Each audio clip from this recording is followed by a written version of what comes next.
Recording in progress. Good evening and welcome to all of the councillors who are joining us this evening. Particular welcome to those who are joining us in person in the chambers and to all those watching online. Before we begin, I call on Councillor Holding to give the acknowledgement of country. Thank you, Mayor. On behalf of all present and those watching on the webcast, I would like to acknowledge the traditional owners of these lands on which we meet and to pay our respects to the ancestors and spirits past and present. Thank you, councillors. We've had 3 applications by councillors to attend tonight's meeting remotely. Is there a Councillor Berrigie? Is there a procedural motion? Thank you, Mayor. I'd like to move that councillors Keane, Santa and Spenceley be permitted to join the meeting remotely. Is there a seconder? Councillor Antonini. I'll put that to the vote. All those in favour and those against, and that is carried unanimously. And we welcome Councillor Keane, Councillor Spenceley and hopefully soon Councillor Santa. Are there any disclosures of interest for items on the agenda? Councillor Hoy. Yes, I have a non-pecuniary, non-significant conflict of interest on Mayoral Minute 1. I was an advisor to the chair of the inquiry of the bus privatisation. Thank you. Are there any others? Thank you. This meeting is being recorded and made publicly available on Council's website. Those present should refrain from making any defamatory statements. By attending the meeting, you are giving consent to your image and voice being webcast. And there's a reminder to councillors, council staff and members of the public that under Council's Code of Meeting Practice, you must ensure that mobile phones are turned to silent during meetings of the council, and councillors who need to use their phone to text, talk or engage in social media activity must leave the chamber to do so. That brings us to confirmation of the minutes of the last meeting. Is there a mover? Councillor Welsh. Is there a seconder? Councillor Holding. Any discussion? I put the item. All those in favour? And that is carried unanimously. Councillors, there's been 3 requests to speak on items on the agenda. Councillor Berrigie, do you have a procedural motion? I do, Mayor. I'd like to move that we open the public forum for items 8.1, the Mayoral Minute, addressing the impacts of bus privatisation, 10.6, Hume Street Park Expansion Project, and 11.4, Notice of Motion, 1025, Review of Heritage Pubs. Thank you. Is there a seconder for that motion? Councillor Holding, I'll put the procedural motion. All those in favour? And that is carried unanimously. So the first item, notwithstanding you've sought to bring the public forum forward, is the Mayoral Minute 1. We do have 1 speaker on that, and I would call forward Mr. Leo Nelson to address the council.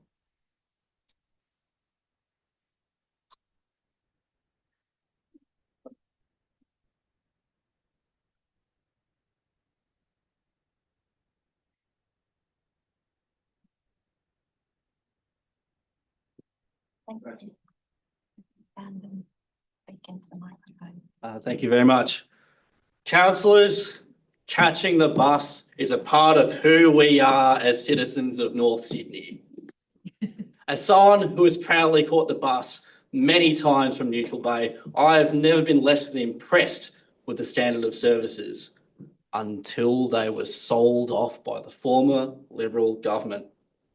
I find it absolutely hilarious that a lot of them, they were all Liberals, going to social media pages and in fact releasing a joint statement, which I quote, "We've asked for further detail to be provided on the cause for the current crisis." Another one from the member for North Shore, the most pressing issue is wait times, and I tend to agree. And it's funny that they say that because I look at some correspondence from Felicity Wilson MP, member for North Shore, from the 29th of July 2020. And referring to privatisation, Ms Wilson states, "The reforms you referred to will see more buses, more often, with on-demand," I haven't seen those, and high-frequency services expanded. Our government, referring to the then Berejiklian government, has invited the world's leading transport operators to bid for bus contracts across metropolitan Sydney. World leading, is that the case? I refer to more correspondence from the Honourable Gladys Berejiklian, Member Philip Willoughby and Premier of New South Wales, saying that don't worry, everything is going to be in public hands, everything will be okay. The government will also continue to regulate timetables, safety and service priorities. That may be the case, but that's not what I'm seeing. So I do thank the Mayor for bringing this up. This is a really important issue. And as a council that has provided possibly more to bus services, I don't know any other councils in the country that is renowned for its bus stops, yet here we are in North Sydney. So let that sink in. Have a thought about some of the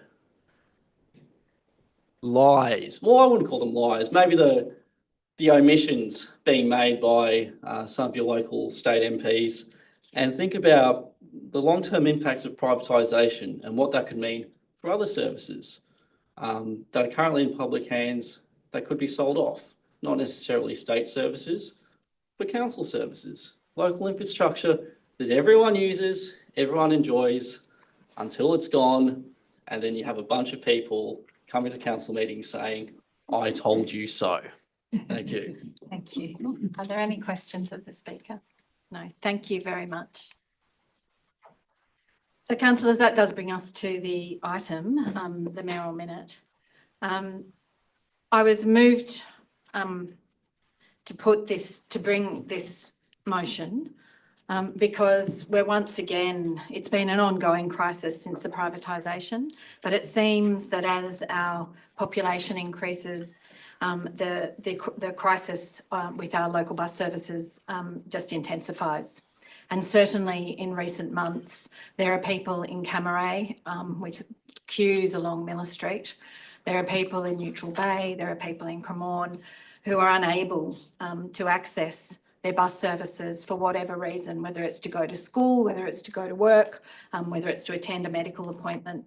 And part of the problem, part of the reason for that we all know, is these are the impacts of that privatisation. And it's not just my assertion of that. As you would see from the mayoral minute, there was an upper house inquiry of the state and in the Legislative Council in 2022. And it made a series of pretty obvious findings that the privatisation of the buses, but particularly those in the Lower North Shore, had resulted in more limited service delivery, higher costs for passengers, worse paying conditions for bus drivers, and that at times, and all of that happened without comprehensive community consultation. Every day, we are seeing hundreds of metres worth of queues, and the reason for that is that under those contracts, there are no financial penalties to the bus companies for cancelling a service, but there are financial penalties for running late. And so I can speak from personal experience, like many families in this local government area.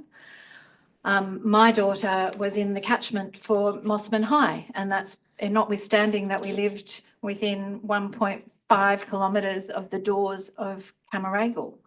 But every child from North Sydney, Kirribilli, Milsons Point, Neutral Bay, Cremorne relies on the 2:30 bus to get to that school. And more often than not, those services have been cancelled. And my daughter gave up. She's thankfully finished her HSC, but she gave up and she took to taking the train into Town Hall so she could get the 100 bus to get to school.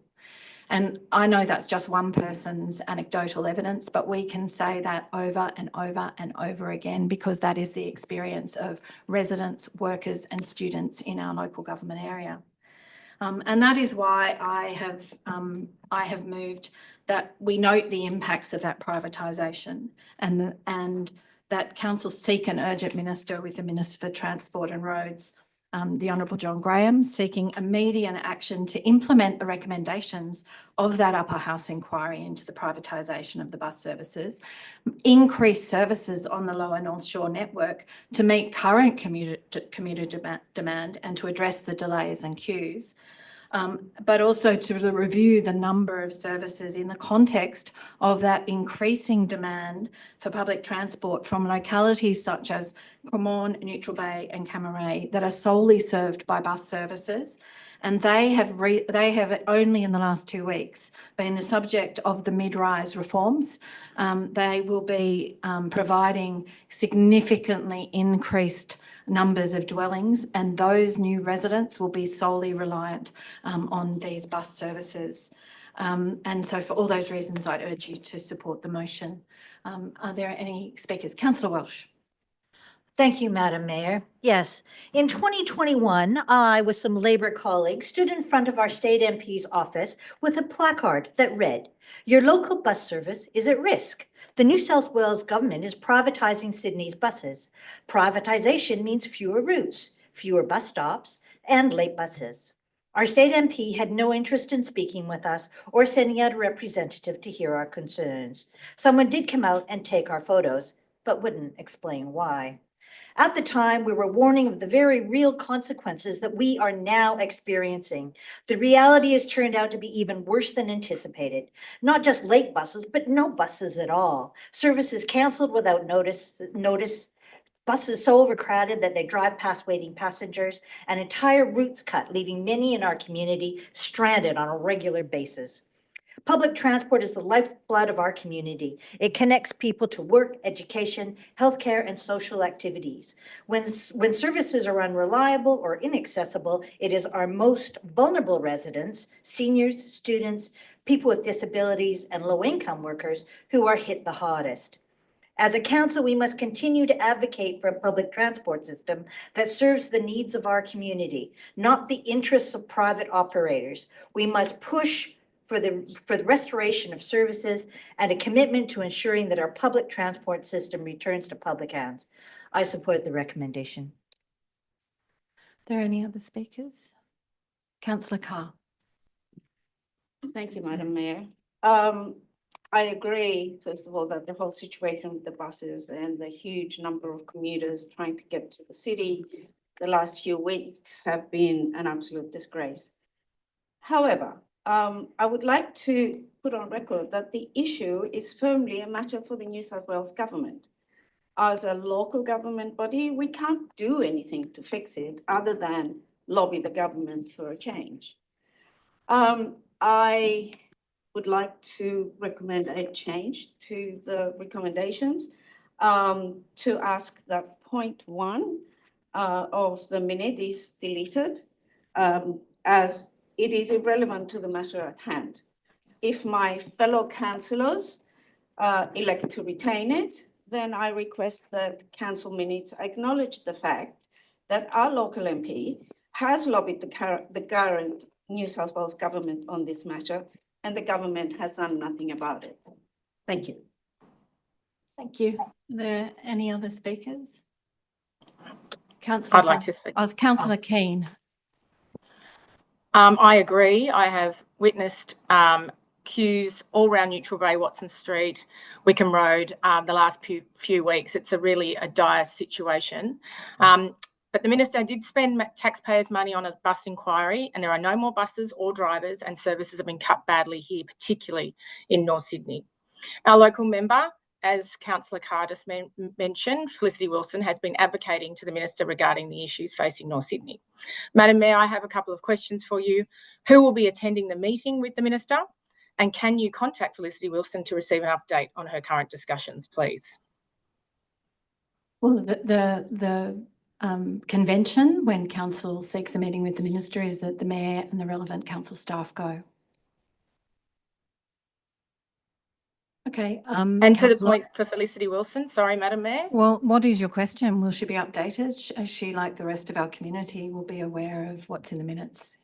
Thank you. Councillor Hoy. Yes, I wholeheartedly support this motion. As I noted earlier, the issue of bus privatisation has been one I've paid particular attention to for some time now. I've had the pleasure of talking to impacted workers and community members from across Sydney about how the privatisation of bus services has impacted them. The message that came through loud and clear was that privatisation of bus services has led to fewer services, longer travel times, and terrible outcomes for workers. In sum, privatisation has been an absolute disaster in this state, and privatisation of transport is where the rubber hits the road, so to speak, and the impacts are seen most clearly.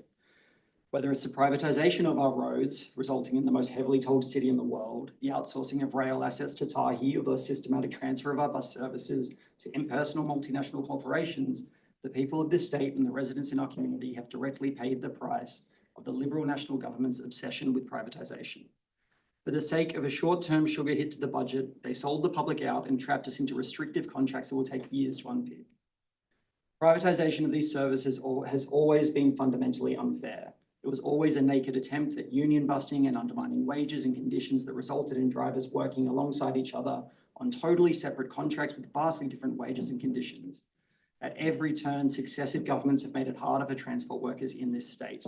Is it any wonder why workers are so often forced to take industrial action to try and win themselves a better outcome? I would note, in addition to the Legislative Council inquiry, there's also been a recent performance audit from the Auditor General into bus contracts in metropolitan Sydney on the 29th, handed down on the 29th of January. That report found that Transport for New South Wales is still not effectively managing bus contracts to ensure that operators are meeting contracted obligations and customer needs. It has not responded strategically to major changes in commuter, work and travel patterns on metropolitan bus services. Transport for New South Wales identified significant gaps in its strategic contract management capacity since 2022, but has not sufficiently addressed these. As a result, it has not undertaken essential medium to long-term strategic activities required to effectively manage the Greater Sydney bus contracts. It has not conducted a holistic, systematic review of service levels across all regions to fully address the impacts of the post-COVID period and other changes such as new infrastructure and travel options like the Sydney Metro M1 line. First stop on-time running has stabilised since January 2023. However, operators are not consistently meeting their performance obligations for on-time running, cancelled trips and customer complaints. There are gaps in Transport for New South Wales's contract management specific procedures and delegations. These gaps mean that the risks of inappropriate exercise of delegations, non-compliance with contractual requirements, and or inappropriate use of public funds are not fully addressed. The long and the short of this sad and sorry tale is that it's the people of this state and the residents and workers in our community who pay the price for the short-termist and economically discredited privatisation agenda. It is ideologically motivated brain rot, utterly divorced from reality in its conception, but painfully relevant to people's quality of life. The revelation that the previous Liberal National Government in the dying days of the destructive reign signed the state up to multiple long-term deals with private bus companies worth $4.8 billion, locking us into contracts for years to come, is a further shameful indictment on their record. This decision to privatise $7.9 billion worth of Greater Sydney bus contracts has seen a 25% reduction in metropolitan Sydney bus travel in 2023 compared to 2019. It's up to the government now to be brave and to enforce the contract conditions that demand a better quality of service or wrest control back of these terrible operators once and for all. Thank you. Are there any other speakers? In the absence, Councillor Berrigan. Thank you, Mayor. I wholeheartedly agree with Councillor Welsh and Councillor Hoy. And in many ways, I just sit here listening to contracts and just want to replace bus privatisation with North Sydney Olympic pool contracts, and we pretty much have the same story. A Liberal aligned decision to embark on contracts where, in the face of "I told you so, I told you this would happen," we are exactly where these buses are. It is a terrible, terrible contract, a quick money grab, and we all pay the price. And someone could cynically think that it's being done in the context of a huge road project happening out here, which relies on toll revenue, which the government has to provide, unless it has to also pay penalties if the revenue does not meet the expectations of the provider. It is not good enough for our local MP to now be lobbying the now minister. It's actually the role of the local MP now to apologise for the decision of her government, which has put her residents in this position. It is quite frankly a disgrace. The contracts are a disgrace, and the contracts on the face of them before you signed them were a disgrace. Imagine signing contracts where if you run late, it's penalty, but if you just cancel the bus and leave everyone stranded, there is no penalty. Who would sign a contract like that? And I'm afraid it's not just about people getting into the city. It's school children trying to get to school. It's everybody trying to move around the nightmare that has been created by a road project and now by no buses.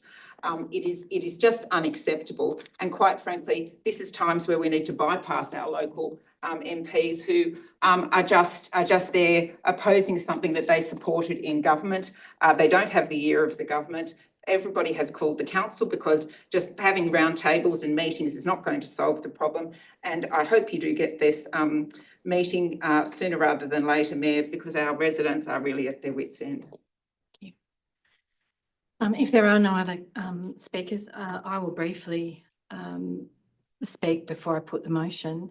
Councillor Carr, you're right. It is this council's role, as all local councils' roles, to advocate on behalf of their residents to state government on the many decisions that impact us. It just is another story of the New South Wales state government's contempt for real community consultation. There was no real community consultation on the decision to privatise the bus network, and the impacts would have been pointed out by the community at the time. Just as the way that there's been no real consultation about the changes to the routes. It was every time they've done it, it's been a ticker box exercise, and not least the decision to terminate hundreds of bus services into the North Sydney CBD to meet the metro. So those that come from the Upper North Shore and the Northern Beaches that used to bypass the North Sydney CBD and go straight into the city no longer do so. At the very same time, they were prosecuting the Warringah Freeway's so-called upgrade that doesn't include a bus interchange. As Councillor Beregi delights in pointing out, it replaces one bus lane with one bus lane. So for all of those reasons, I put the motion and seek that you support it. All those in favour? And those against? That's Councillor Keane and Councillor Carr. Thank you. Against. That is carried. That brings us to the second mayoral minute, the impacts of e-bike share schemes on local streets. I'm loath to read most of the most of this mayoral minute, but I will read some of it. There is a real need, I think, for e-bike schemes and bicycle share schemes. They present, but the regulation and safety impacts of them present a unique challenge, particularly in a place like North Sydney, where oftentimes footpaths are narrow and the volume of traffic, and particularly pedestrian traffic, particularly that around schools, is great. Council has, since the first of the bike share schemes, the pre-e-bike share schemes, has been actively advocating for improved management of those challenges. And in recent months, we've seen one particular bike share operator multiply on local streets. And whilst many people appreciate and rely on the utility, particularly of electric bikes with the topography that we have, it has also had increasing frustration with the way that they are being managed by the bike share companies. That bikes are being left too often carelessly. They obstruct pedestrians and at times vehicular access to properties. And the responsiveness in particular of bike share operators doesn't appear to be fast enough nor consistent. Bike share schemes are not managed by councils, by local government at all. They are regulated by New South Wales state legislation, and councils have no role in preventing the expansion of bike sharing to a particular local government area. The current legislation prevents New South Wales councils from restricting bike share operators from legally operating within the area, and instead the Act and regulation outlines the requirements that the operators must follow, including the timeframes for relocating improperly parked bikes. And if those requirements are not met, councils are permitted to impound the bikes, but the process is time consuming. It relies on individuals making complaints in the first instance to the bike share operator before alerting council to exercise compliance action. It's vital that this is managed effectively. And council is therefore working on multiple fronts to improve the regulation and operation of bike share operators. Council has been exploring the potential for regulation under the Local Government Act, and which includes legal advice as to ways to enforce that. And so far, no other council has managed to implement that sort of approach. Council made a submission to the New South Wales Upper House inquiry into the use of e-scooters and e-bikes and related mobility options. And we advocated for increasing funding for active transport to enable councils to deliver separated cycling facilities and road safety initiatives, implementation of DOT bike share systems. That will be, I think, a game changer for North Sydney. Additional resources for the police to regulate the use of e-bikes and e-scooters, particularly on footpaths, because it isn't for council to book riders for improperly riding on footpaths, for not wearing helmets, for all of the things that people are concerned about that all relate to safety of riders. Council's also investigating and to be part of the trial project that Transport for New South Wales is about to commence to install dedicated parking bays or docking within the North Sydney CBD and Crows Nest close to the metro stations. It's been beyond me why Transport hasn't offered the use of the biking parking within the Crows Nest Metro and the McLaren Street portal because they have not yet had the uptake that we would expect, and there is room certainly for e-bikes to be stored there safely. Council, and the purpose of that trial is to reduce street clutter. In the last term of council, council negotiated a really terrific MOU, or Memorandum of Understanding, with Lime Bikes. And the purpose of that was to manage the location and parking of share bikes, but also the responsiveness of Lime Bikes to ensure that footpaths and roads were not obstructed with bikes. We had excellent terms within that MOU that would have seen a level of service that it doesn't happen elsewhere. Unfortunately, because of the change in legislation, the final MOU did not proceed. In fact, Lime Bikes walked away from it.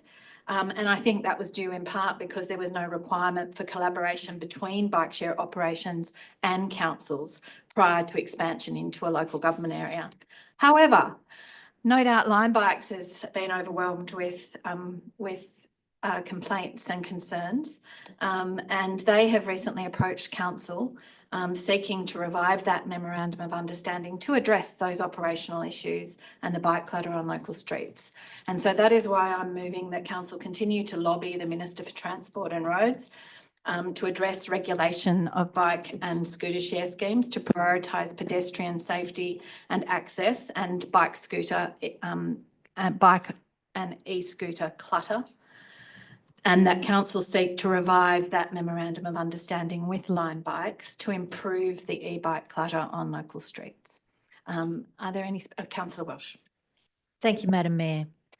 E-bikes, e-scooters, and other shared mobility devices offer an accessible, eco-friendly alternative to congested streets. Rising transport costs, rising transport costs, and carbon emissions. These devices have the potential to play an important role in our transport mix, and data shows that they are incredibly popular. I have an e-bike, and I use it for short trips, and I use the e-shared bikes for short one-way trips. However, without proper regulation and infrastructure, their rapid uptake has also brought challenges that cannot be ignored. We have all seen bikes left in inappropriate spaces. Unfortunately, bike share operations are not managed by North Sydney Council, as has already been stated by the Mayor.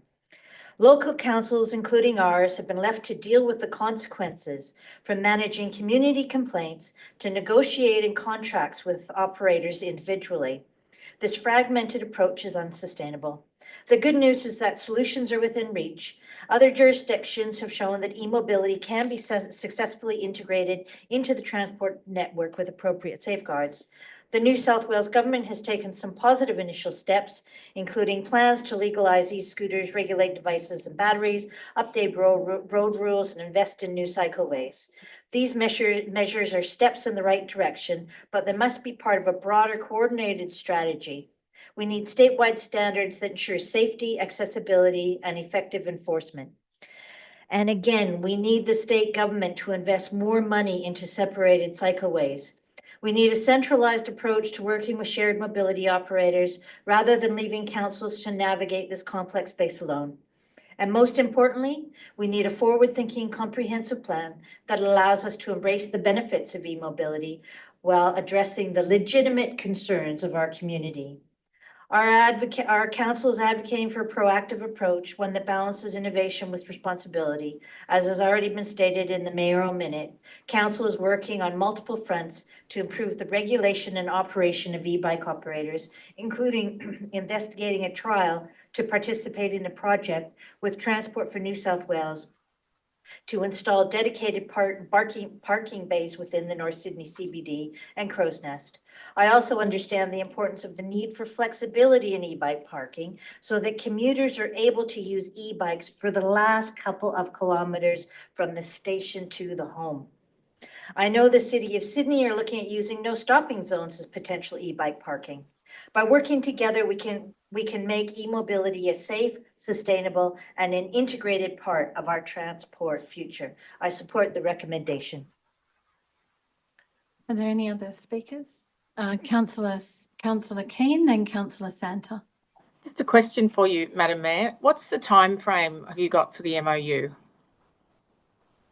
Well, my understanding and advice from the Director of Open Space and Infrastructure is they've invited us to re-enliven what's already been drafted. So I can't imagine that it would be a very long time frame because the basis of an agreement is already there.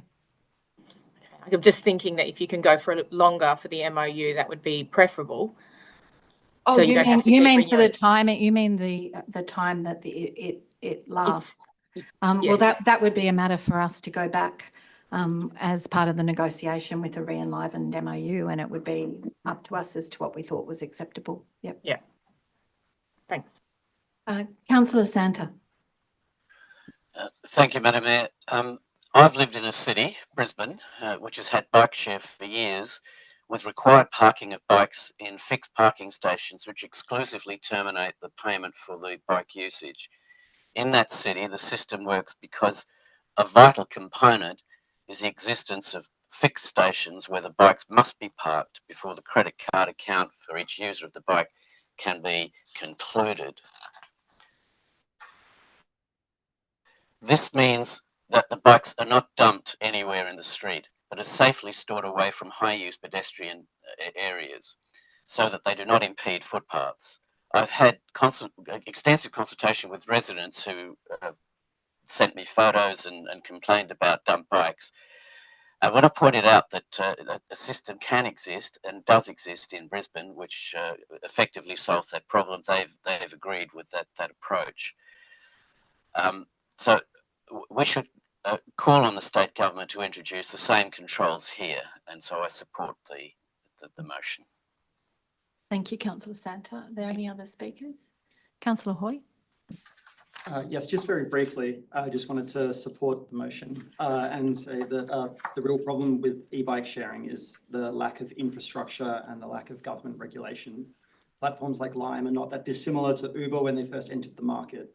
These companies are motivated by a Silicon Valley move fast and break things ideology. This needs to be guarded against by government regulation. But just because it's disruptive doesn't mean that they are inherently bad. We can't just let companies run roughshod over communities. Pedestrian safety is best maintained by properly delivered separated bike lanes. The New South Wales government continues to underinvest in active transport. In the last state budget, there was only $120.9 million allocated for active transport, representing only 0.69% of the $17.6 billion state transport budget. I support the motion, particularly highlight the element of council's submission to the Upper House inquiry calling for increased funding for active transport. Thank you. Are there any other speakers? Just before I put the motion, I will just say that that Councillor Santa's comments reminded me that the striking thing about the numbers of residents contacting me and no doubt other councillors is not that they wish to abolish or remove bike share altogether. It's that they do want that infrastructure and regulation. And so for those reasons, I think we continue to seek to do that within our own local government area whilst we lobby the minister to do that more broadly. And I'm going to put the item, all those in favour. And that is carried unanimously. That brings us to the brought forward items. The next brought forward is item 10.6, Hume Street Park Expansion Project. There is one registered speaker, Anna Field, who come forward.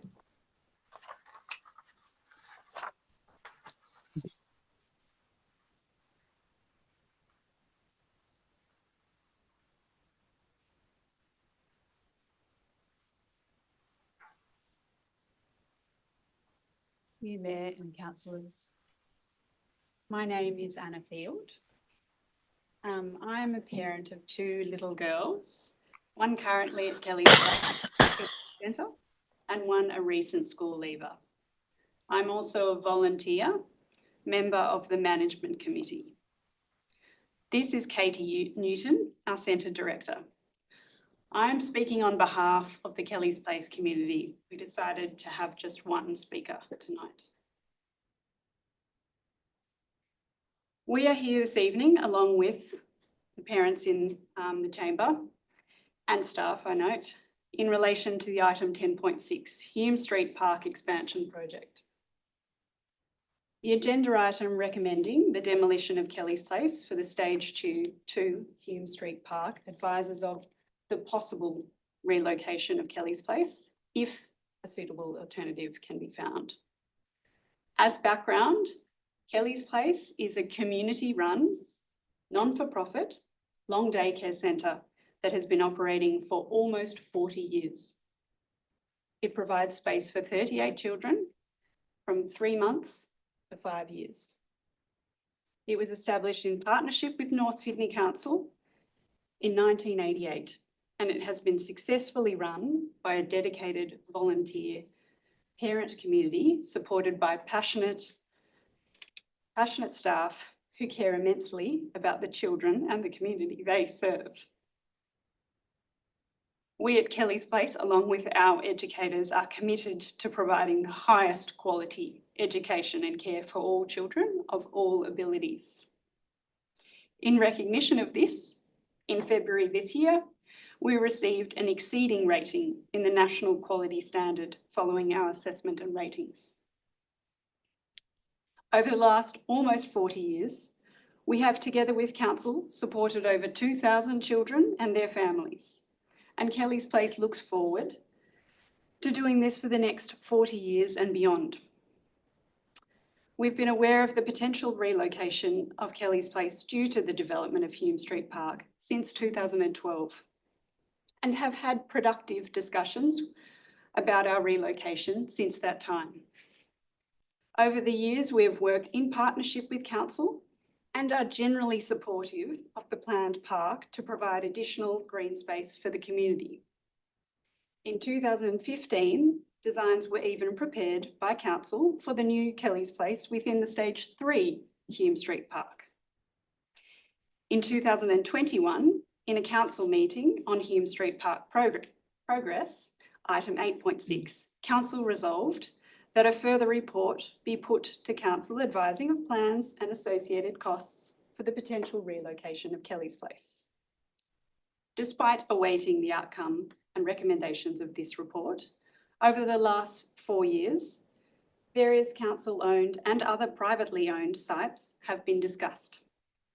And we have always had the reassurance that if a development was to proceed, Council would source a suitable alternative premises. We note item 10.6 before council tonight, which states, whilst efforts will be made to accommodate the existing childcare centre in alternative accommodation, council's limited stock of potentially suitable buildings must also be acknowledged. It states, it is a reality that difficult decisions requiring the prioritisation of community infrastructure are required to be made in a highly constrained and growing precinct like Crow's Nest. We are disheartened at council's lack of commitment to the ongoing support of this valued piece of community infrastructure that Kelly's Place is.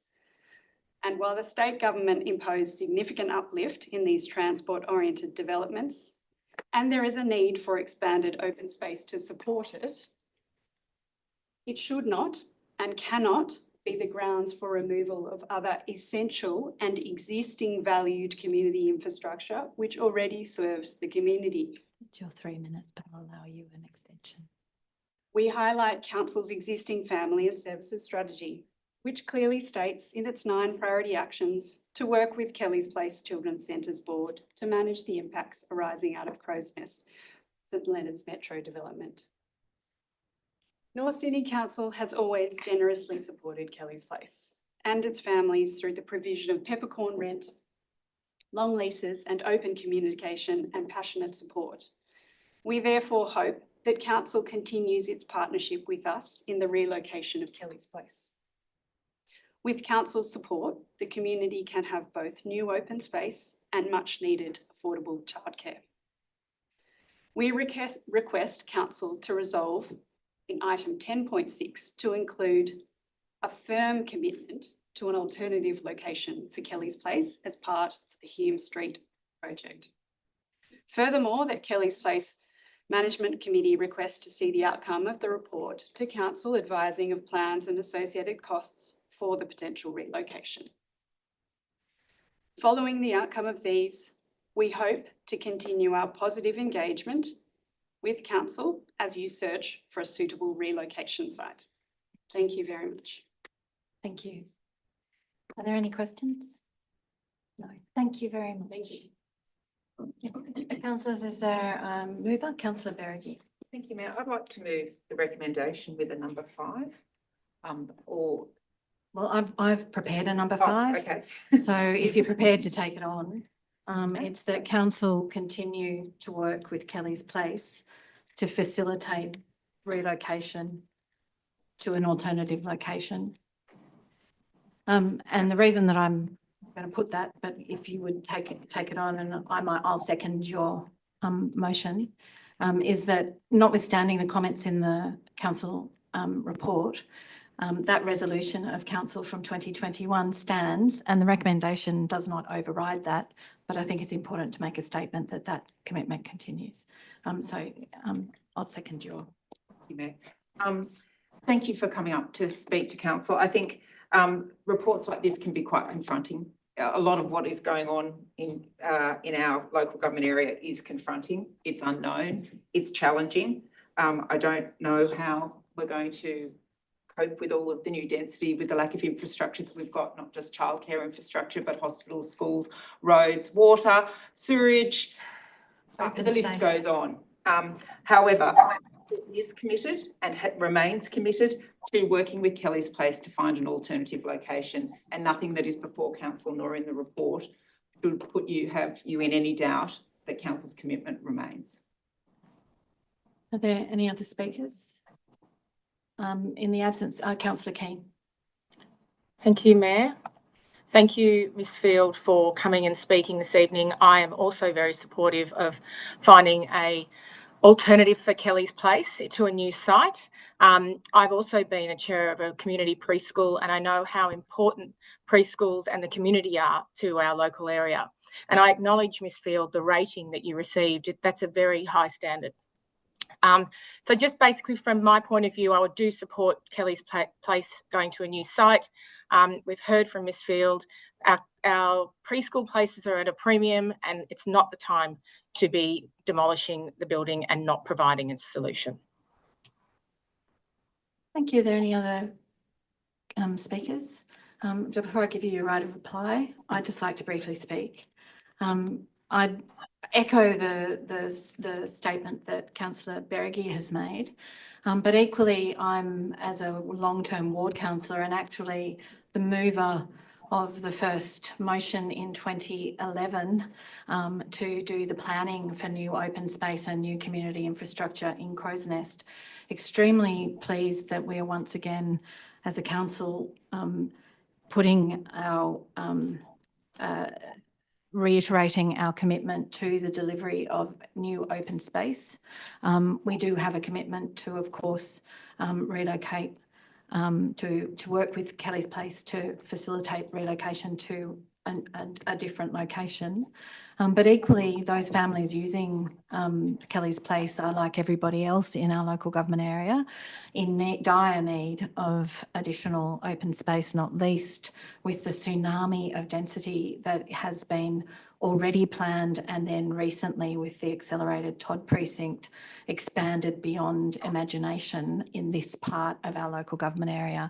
Stage 2 is just the smallest amount of community infrastructure that one could even consider providing, and it's pretty risible that has been planned by the council and not by successive state governments, and nor is it being properly funded. We hope that it will be from the 520 million that has been allocated to the 8 accelerated Todd precincts.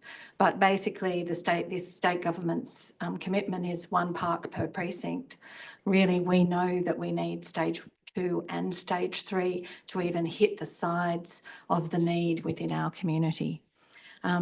But nevertheless, these are wars of attrition, and it is. I'm proud that the council has completed stage 1 and is moving forward with stage 2.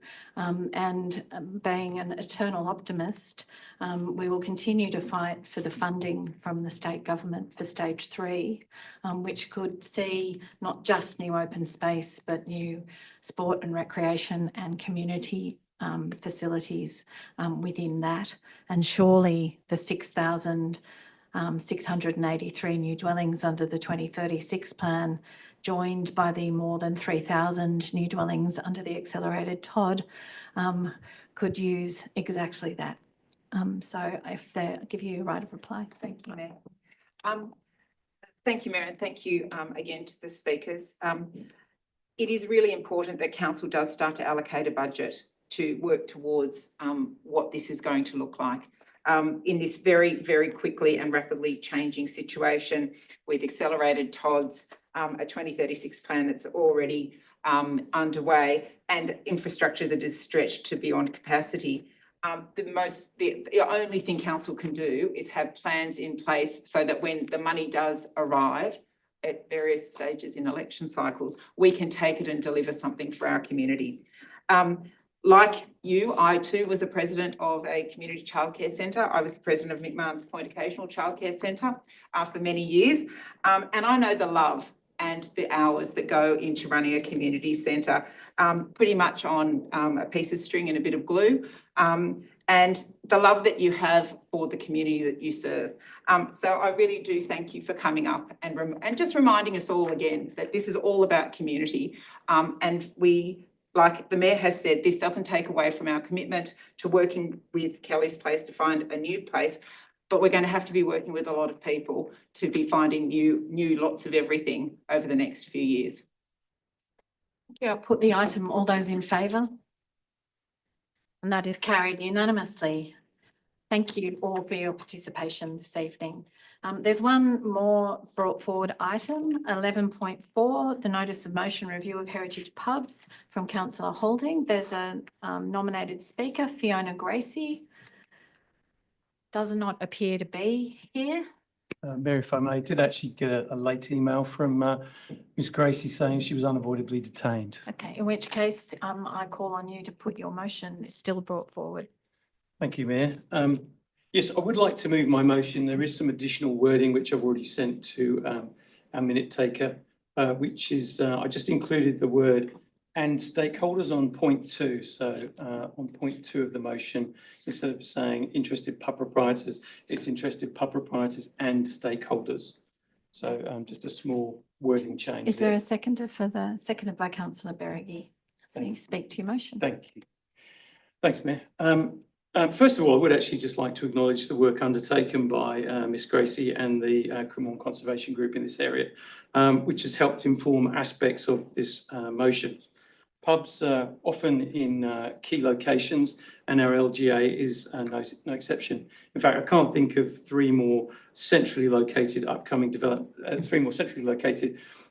upcoming development infrastructure than the Rag and Famish, the Crow's Nest Hotel, and the Oaks. The North Sydney LGA has an extraordinary cultural heritage ranging from Aboriginal heritage and the industrial waterfront to heritage conservation areas protecting Victorian and Federation buildings, streetscapes and parks. In recent times, many in our community have been surprised by the lack of state heritage recognition and protection of 20th century heritage, particularly local items such as the MLC building in North Sydney CBD or the Art Deco Orpheum Cinema in Cremorne. North Sydney pubs are a social, cultural and historical stalwart of Australia. They have fuelled, fed and hosted our social interaction, entertainment, pub quizzes, comedy nights, weddings and wakes for nearly 2 centuries. Heritage public houses remain a viable, indelible and important part of both contemporary living and history. It's also true that many pubs that once operated in North Sydney have been lost, demolished or converted to other uses. However, there remain a number of key and exceptional Art Deco items. The Blues Point Hotel, the Firehouse, the Union Hotel, the previously mentioned Crow's Nest Hotel, Rag and Famish, the North Sydney Hotel and the Oaks. Other councils have moved to review and protect heritage pubs where appropriate. For example, last year, the Inner West Council listed 26 pubs and have worked with their proprietors and stakeholders to ensure that they remain vibrant places, providing music, food and places to meet. The City of Sydney also undertook and supported similar work in 2020. Further pressure continues to emerge from the New South Wales State Government's transport-oriented development strategy, which remains vague on protection or inclusion of heritage items. Most of our heritage pubs fall within this sphere of influence. Pressures will only increase, and most forward-thinking international cities have either begun or are already completing this type of work. The recently adopted Culture and Creativity Strategy provides for a heritage review, collaboration with local businesses and other levels of government to develop creative spaces and encourage live music, comedy and drama in the LGA. I'll just finish off with, we have an incredible and enviable heritage of local pubs, which reinforce the unique character of this area. This motion provides an opportunity to work with proprietors and stakeholders to ensure that they remain an important part of our streetscape and cultural life. Thank you. Is there other speakers? Councillor Carr. Thank you, Madam Mayor. In principle, I support the motion. However, the items on the motion does not include any reference to funding or costs associated with the activities. So is the expectation that funding will be allocated from the egregious SRV as part of the informing strategy work plans for the culture and creativity strategy and the economic development strategy? Thank you. Let's give that question to you, Mr. Occhiuzzi. Excuse me. Thank you, Madam Mayor. This type of work, we have allocated a smallish budget on an annual basis to that foreshadows and anticipates these types of investigations that carry on. It would be a mix of internal work using our existing resources. We have 2 heritage advisors as well as some external assistance. So we expect it will be a relatively modest cost. So it will be borne out of existing budgets. So it'll come out of this year's budget? Yeah, that's right. That's right. Thank you. Thank you. Are there any other speakers? I put the item. All those in favour? And that is carried unanimously. That then takes us back to the rest of the agenda. Is there a procedural motion for items by exception? Councillor Berrigan. Thank you, Mayor. I stand to move some items. I can only see one item that Councillor Welsh at 10.5 wants to speak to, but if I list them and you wish to speak to them, then I'm happy to exclude them. I would like to move on Globo, item 9.1, the Traffic Committee minutes. Item 10.1, the Community Strategic Plan. Yes, please. I'd like to speak to that. 10.1. 10.2, the revised draft social media policy. Yes, please. You wish to speak? Yes, please. Excuse Yes, me. please. You wish to speak to it? Thank you, councillor. Yes, please. Okay. Item 10.3, the compliance and enforcement policy. Yes, please.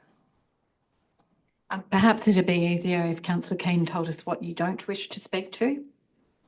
10.7, please, including traffic at 9.1.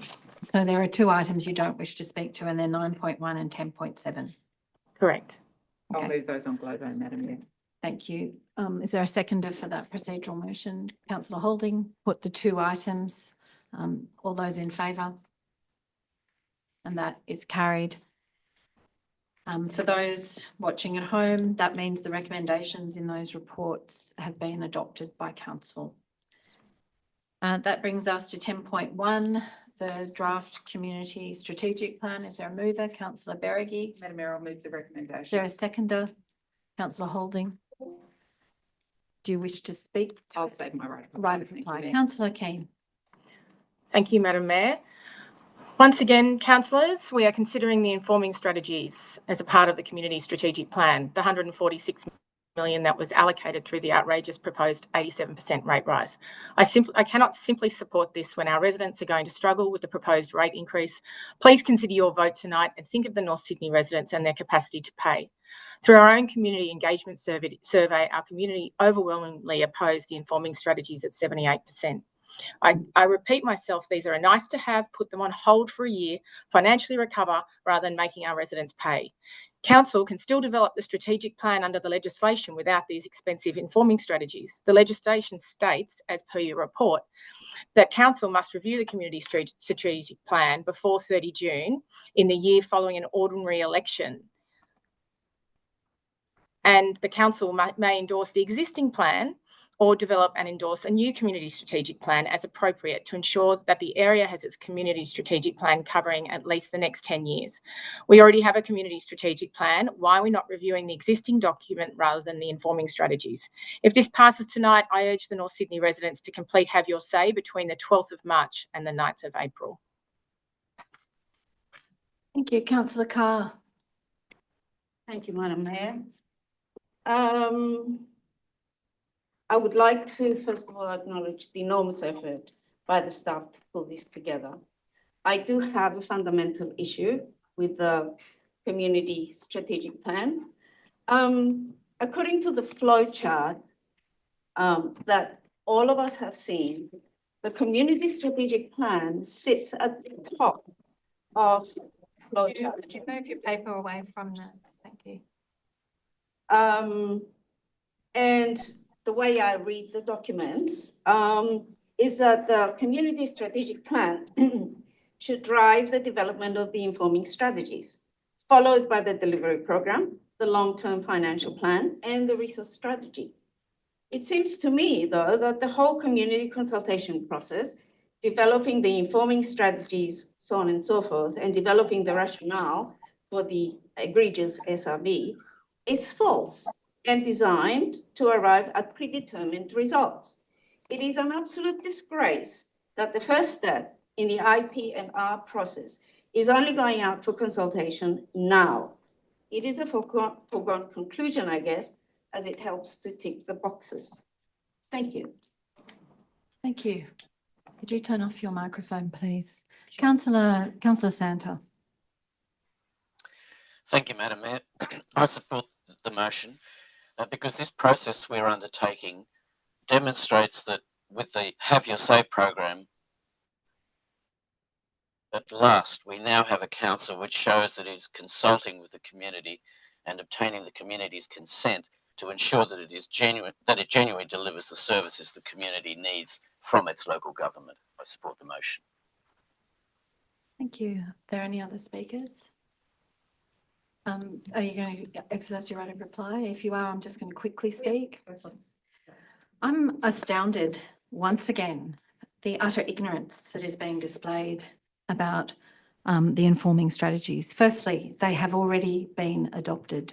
Secondly, those informing strategies are there to guide this council, and they came from our community, but they're there to guide this council for the next 10 years, whether or not the special rate variation increase is granted or not.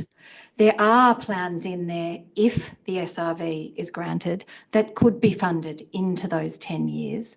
But the vast majority of the projects and plans that will fall out from those informing strategies, and if adopted, the community strategic plan, are funded from existing recurrent expenditure. They're about an approach. So if you look at the creativity and culture strategy, it prioritises First Nations artists. That doesn't require one additional cent of rate revenue or any other revenue in order to do it. It's about the lens through which we look. And I'm also astounded that this is best practice. What has happened in the drafting and the development of this community strategic plan will be recognised as leading within local government, because we started without any draft documents. We started with some discussion papers on a series of topics that have then become those informing strategies. We went out to our community and genuinely said, what is your vision for the next 10 years? And that is what's meant to be encapsulated in a community strategic plan, our community's vision for the next 10 years. And then it's up to us as a council, and the council after us, and the council after that, to work out how to resource it and what are the priorities. And so this is best practice. This did come from our community. It is based on what our community has identified as important. And the idea to revisit 8 informing strategies that have already been adopted by this council is, I think, petty politics at its finest. The process began with consultation with our community, and it will end with consultation with our community. And that's why I'm supporting that we put this community strategic plan out on exhibition. Councillor Beregi. Thank you, Mayor. Taken some of the wind from my sails. I wholeheartedly agree with what you're saying. We're actually going out to community consultation, a novel concept. If only the New South Wales State Government, Liberal Government had gone out to community consultation before privatising the buses. If only former councils had gone out to community consultation on the design of the North Sydney Olympic Pool before. Yes, and a business case before. So I am getting, like you, quite tired of listening to this idea that we haven't engaged with the community, and now in somehow going out to community consultation, it's a ticker box exercise. I can assure you that it is. I have seen ticker box exercises. They happen all the time with the state government. They happened with the Western Harbour Tunnel. They happen all the Transport for New South Wales. This is not a ticker box exercise. This is robust community consultation. And I do hope everybody goes on to your say, and I do hope they have their say, and I look forward to reading the feedback. I'll put the item. All those in favour and those against, Councillor Spenceley, Keane and Carr. That is carried. That brings us to the next item, the revised draft social media policy. Is there a mover? Moved by Councillor Beregi, seconded by Councillor Holding. Do you wish to speak to the item? I'll reserve my right of reply. Thank you. Councillor Keane, you said you would wish to speak to this. Yes, I do. Thank you, Madam Mayor. For me, this is freedom of speech. What is this council coming to? I think we are all adults and can act professionally. Do we really need this standalone policy? Shouldn't this be part of an overall communications policy? Don't we have a code of conduct? Seriously, councillors, we just need to be responsible in a social media activity. Thank you. Thank you. Are there any other speakers? Do you wish to speak? Right of reply? No, Madam Mayor, except to say that the proposed policy is based upon the model code of the social media policy from the Office of Local Government. Thank you. Put the item. All those in favour? Those against? Councillors Carr and Keane. That is carried. That brings us to the compliance and enforcement policy. Is there a mover? Moved by Councillor Beregi, seconded by Councillor Welsh.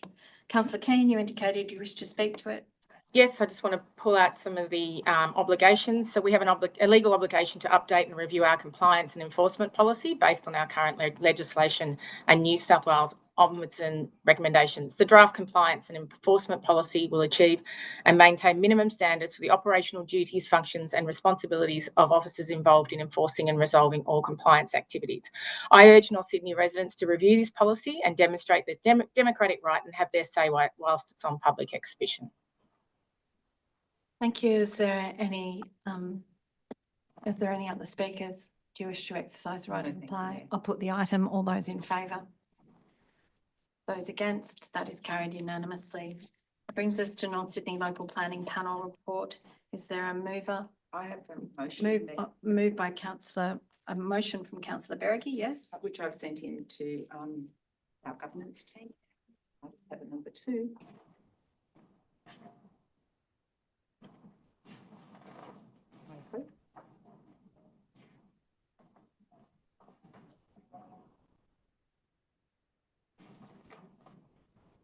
So the number 2 is that Council write to the Premier, the Minister for Planning and the Minister for Local Government once again, urging the state government to mandate that in the interest of transparency and accountability, the entirety of the planning panel meeting be open and live streamed in full, not just oral submissions, as is currently the case, but also the panel's discussion, debates, deliberations and voting, and that the resolutions along with the recording of the full panel meeting be made available on Council's website without delay. Is there a seconder for that motion? Councillor Welsh. Thank you, Mayor. I just briefly will speak to the number 2. Astonishingly, in this age of apparent transparency that the state government is wanting us to embark on, panel meetings are open for people to address them and then they go into closed discussions. We have no idea what is discussed. We have no idea of the deliberations. We have no idea of the robust discussions. And when I was first elected to council, Councillor Baker will recall, we actually determined DAs. And there's pros and cons to everything. I think that in essence, the idea of the panels was good. However, I think now it's shifted the other way where it is a very closed shop. We have no idea of what the discussions were, what the machinations between the members when we did it on the floor of council.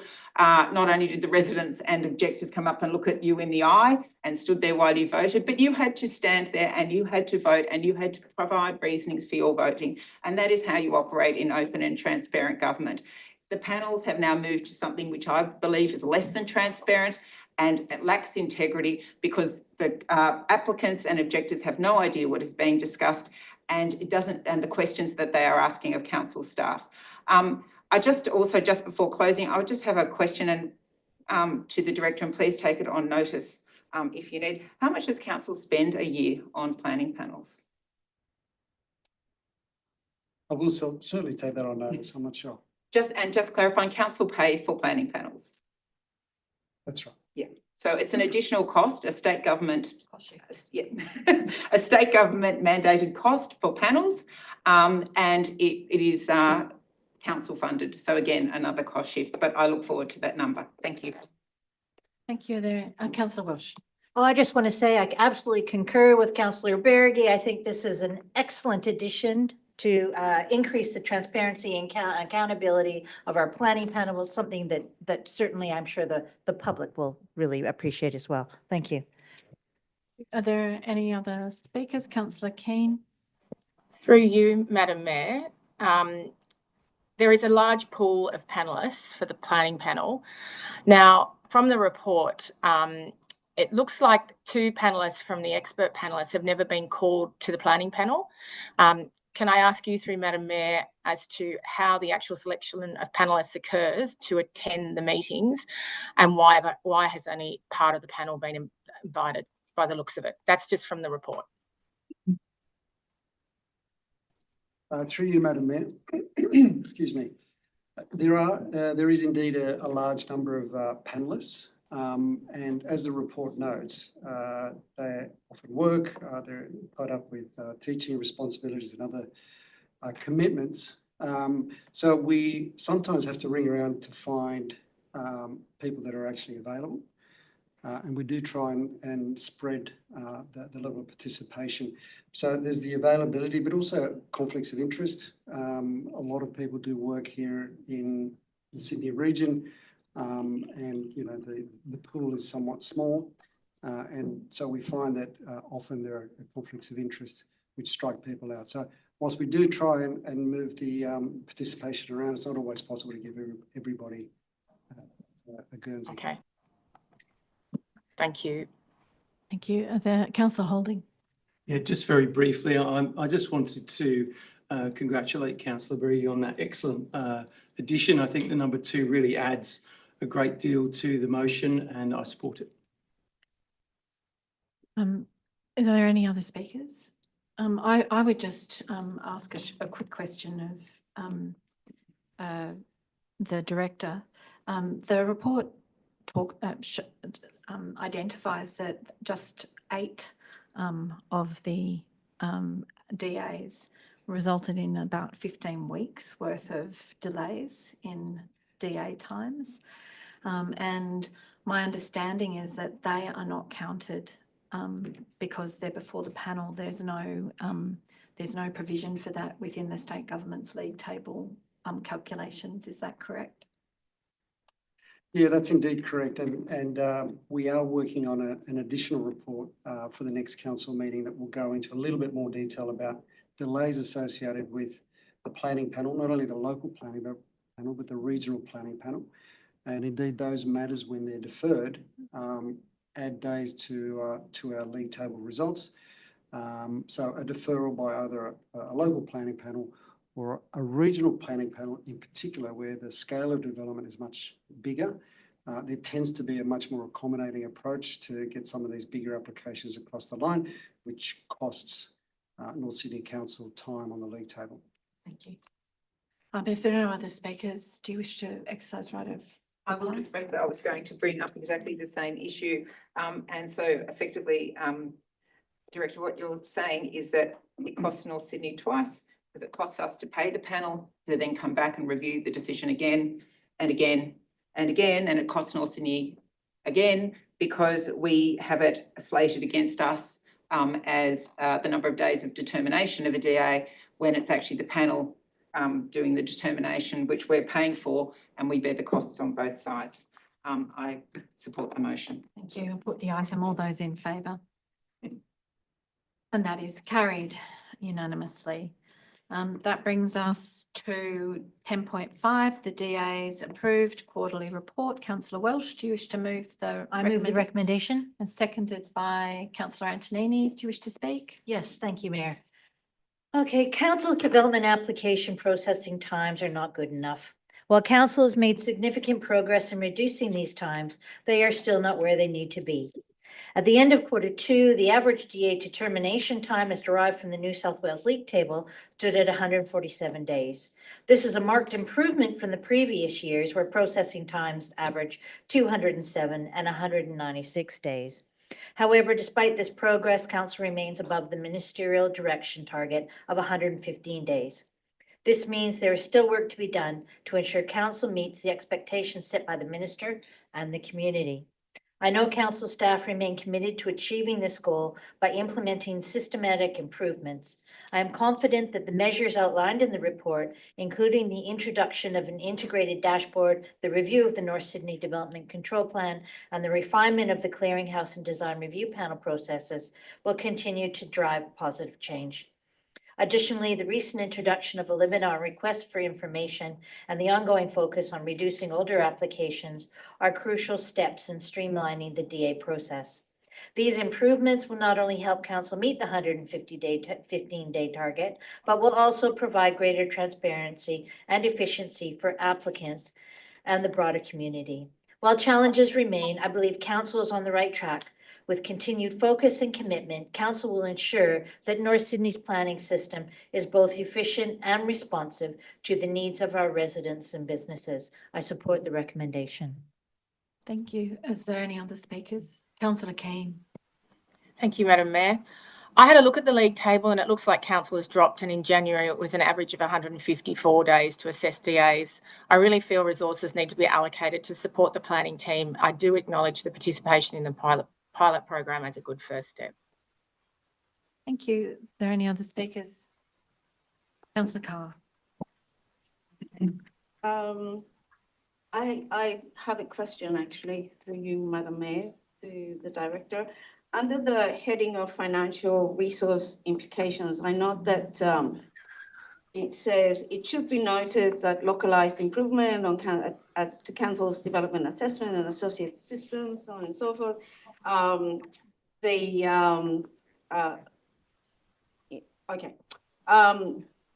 As described in the report and identified in the council's governance strategy, is an area for investment in 2025-26. It's unclear to me as to whether this investment is dependent on the SRV being approved, or it has been identified within expenses from ongoing operations. Madam Mayor, look, I might just have to take that on notice and I'll get back to you. Thank you. Are there any other speakers?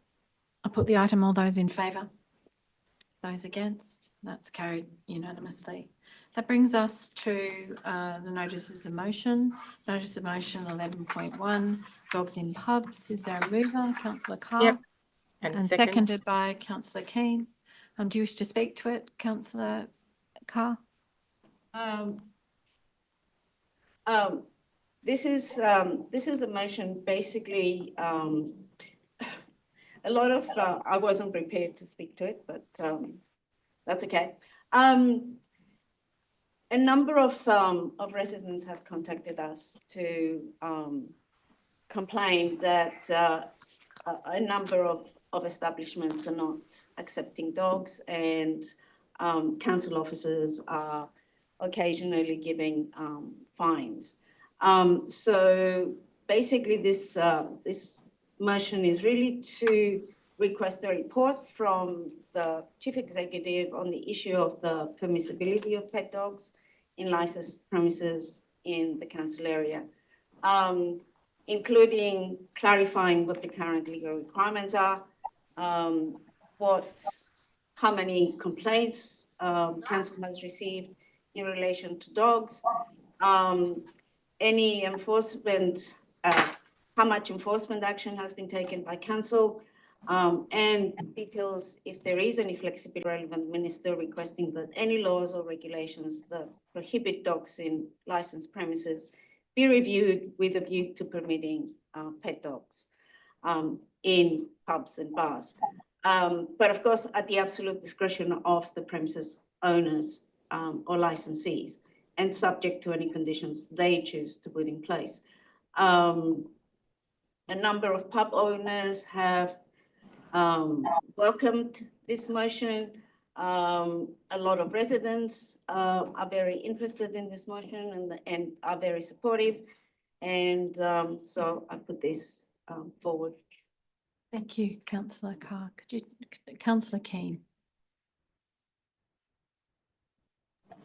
Thank you, Madam Mayor. We've had a really good response to this motion. We've spoken to a number of residents and also the local pubs that welcome the motion.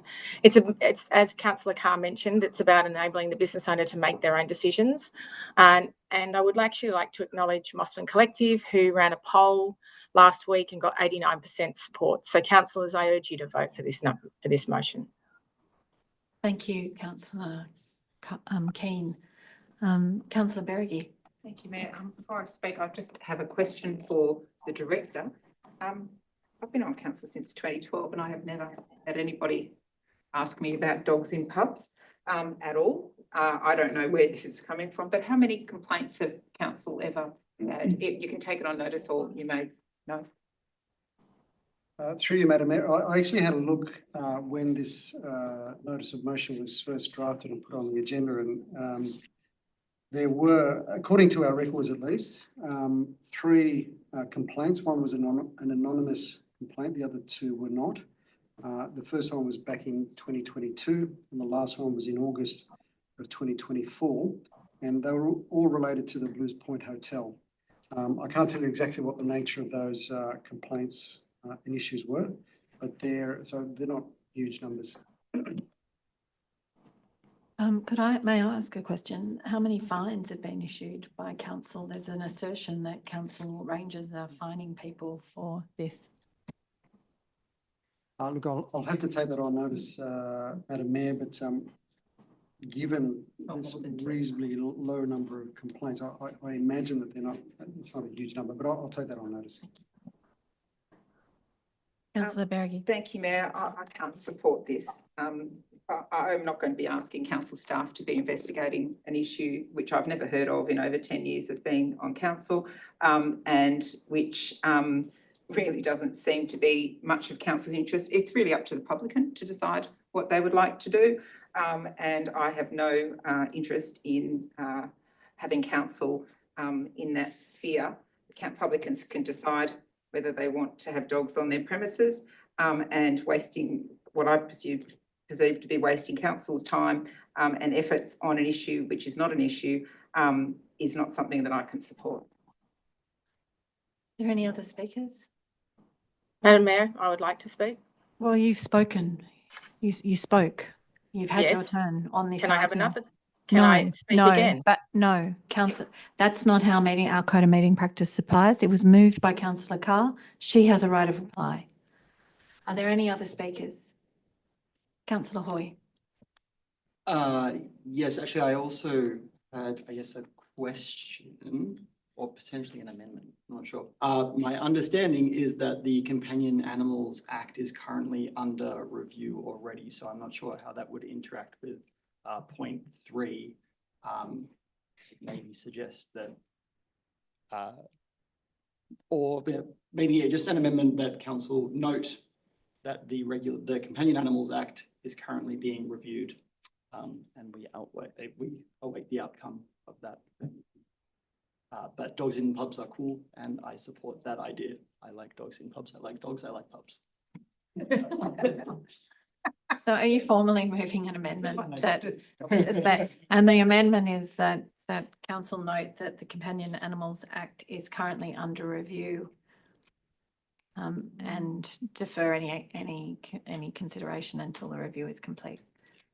That's an amendment itself, not an addition. Is there a seconder to that amendment? I'll second. Seconded by councillor Keane. So that's a separate amendment. Is there any discussion? I'm going to put councillor Hoy's amendment. All those in favour? Those against? That's carried. Then the amendment becomes a motion. I put the motion. All those in favour? Those against? That is carried.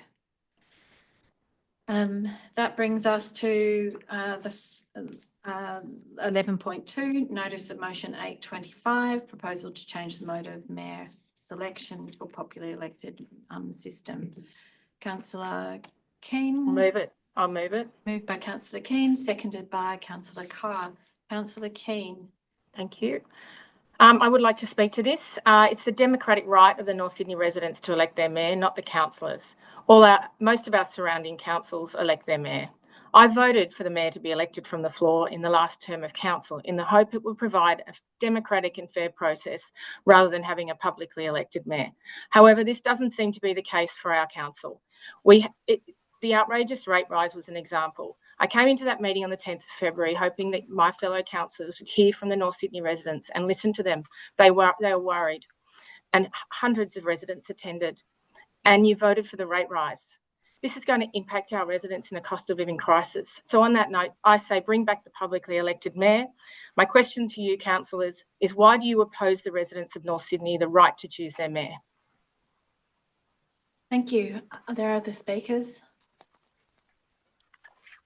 Councillor Hoy. Yes, directly elected mayors are a minority. 37 councils used the method at the most recent local government elections. On the face of it, I can see the appeal of a directly elected mayor. Another election, another opportunity for the public to choose who they want, more democracy. But scratch beneath the surface, and I think it's obviously a little more complicated than that. There's obviously a lot of history and context underlying this particular motion. That's not really my business, and I'm going to approach this question from first principles to explain why I can't support it.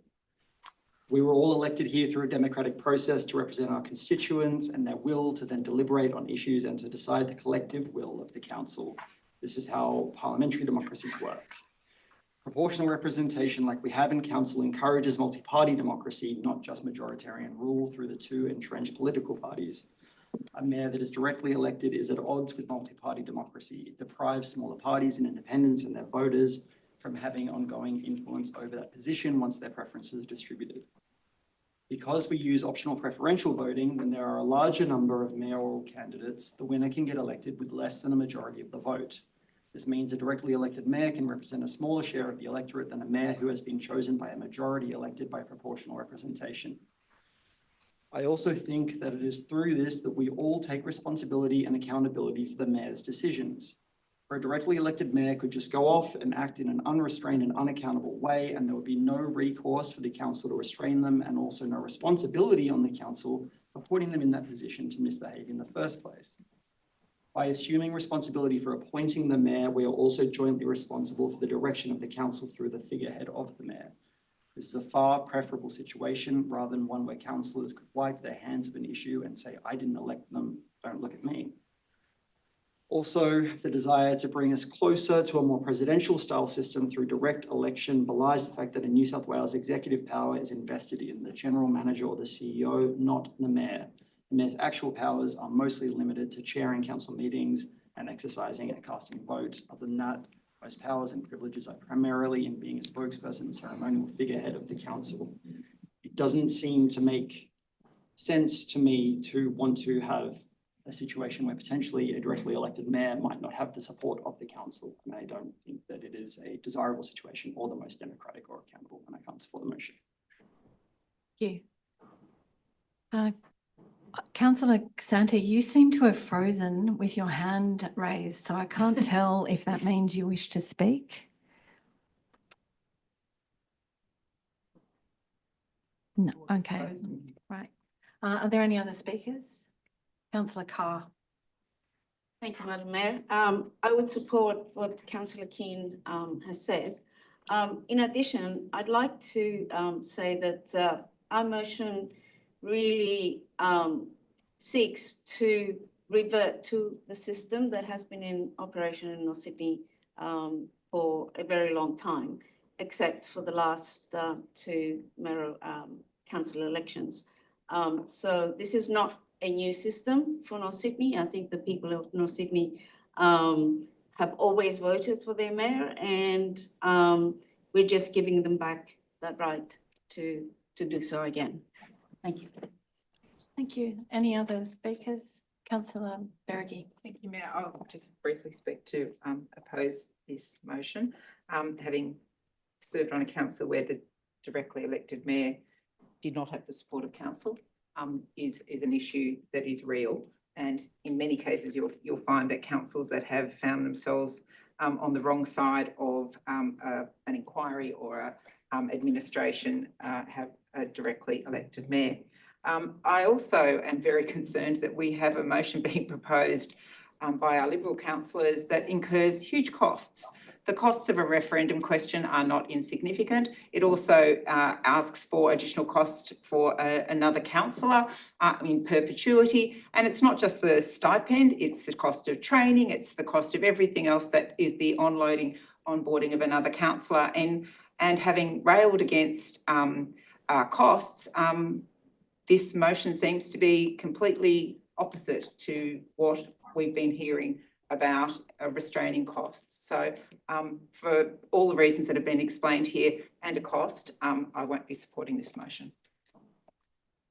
Thank you. Oh, Councillor Holding. Yeah, look, I just wanted to briefly speak. I really concur with a lot of what Councillor Hoy said. Three very brief points. The Prime Minister of our country is not popularly elected, but selected by his or her democratically elected peers. New South Wales Premier Chris Minns was not popularly elected, but by his peers. And it makes sense that at our level of government, the Mayor is also voted for by their democratically elected peers. And my only other point would be that if you actually look at the votes that were cast in the last election, it was actually Mayor Baker that had the most popular votes. Thank you. Are there any other speakers? Right of reply, please, Mayor. Well, just allow me to see if there are other speakers, and of course I would come back to you for your right of reply as you moved it. Because Councillor Santa dropped out altogether. Oh, he's back. He's back.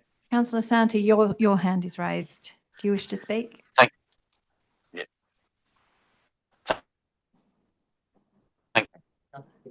Your Madam Mayor, yes. oh, no. Um, Can you try it without the video? Just- Councillor Santa, you have frozen again. Do you wish to try one more time?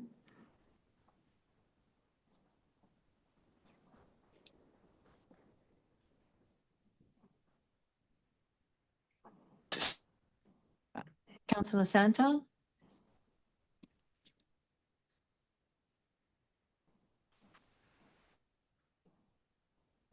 I think we have lost him. Okay, Councillor Keane, your right of reply. Thank you, Madam Mayor. Councillor Holding, to your point, yes, Madam Mayor did receive the highest amount of votes in St Leonard's, and I too got the highest amounts of votes in Camaragal at 32% of the primary vote.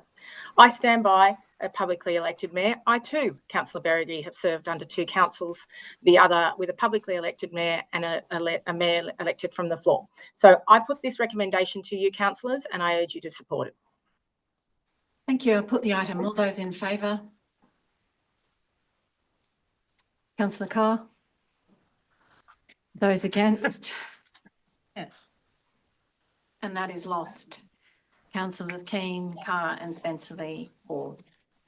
Councillors Keane and Carr, your motion 9 of 25 about share bikes. Yeah. It is covered by that within the mayoral minute. Do you wish to withdraw? No, I'd like to move it, please. Madam Mayor, I do not wish to, Proceed. yes, I wish to proceed with the motion. Well, I'm going to rule it that it's already covered by that in the mayoral minute, and rule it out of order. And you can wait for him and to back. I'm sorry, Madam Mayor. That's my ruling. Thank you. That brings us to the end of the meeting.